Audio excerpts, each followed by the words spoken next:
Haus der Kunst in Munich is a museum bound by unique circumstance, a gargantuan symbol of cultural displacement.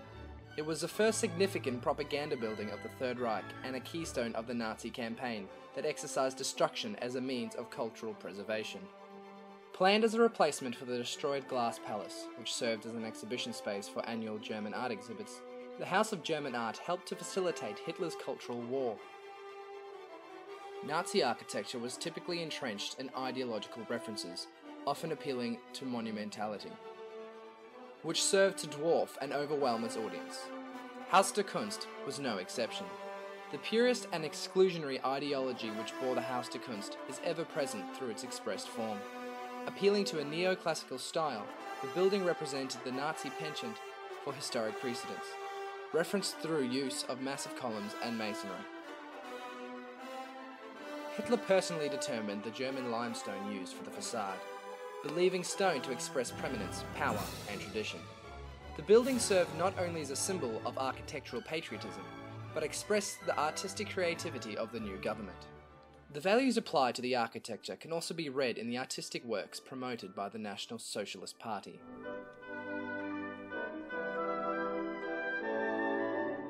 A distinct emphasis was placed on simple, traditional German ideals, as a stark contrast to the modern art that was criticized for promoting degenerate morals and lunacy. During its time under Nazi control, the Haus der Kunst housed several exhibitions serving as a racist tirade against un-German art, while simultaneously elevating Nazi images as culturally sophisticated. Why was art targeted? It is speculated that Hitler's vengeance against modern art was a result of his own failed attempt at artistic success. Considered himself the supreme critic of what was and was not popular art.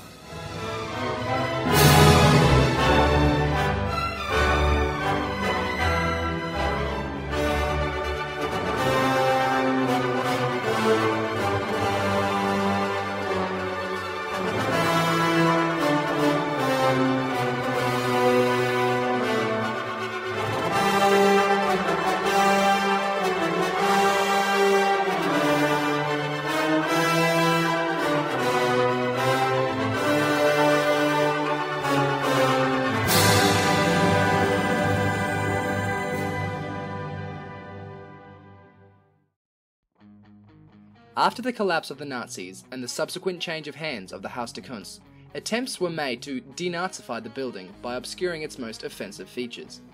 Partitions were inserted to reduce the size and associated power of the central hall, once the site of some of Hitler's principal speeches. There existed a drive to diffuse and reject the Nazi influence that continued to be expressed by the building itself. In a sense, a healing gesture to repair the damage done. Part of this rejection has resulted in somewhat absurd insertions into the space.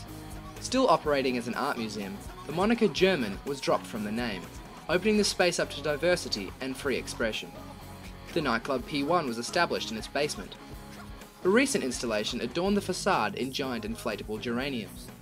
The building hosts youth orchestra programs supporting disadvantaged children who would have been excluded by the original owners.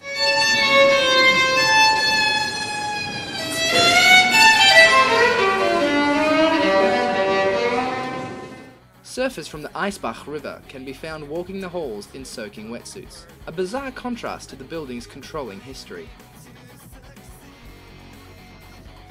Most recently, however, the Haus der Kunst has changed hands to director Chris Durkin, whose vision has been to restore the building to its original incarnation, amidst much criticism. The notion of preserving this building raises difficult ethical questions. How do you approach a site which is so emotionally charged? Can you find a place for the artworks produced by the Nazis? This is a discussion that has largely been avoided in a post-war climate. However, the task at hand is to acknowledge an ideology through preserving the memory of it, but not through preserving the ideology itself. It becomes a historical lesson which society should never forget. You know I'm something in between, but now it just means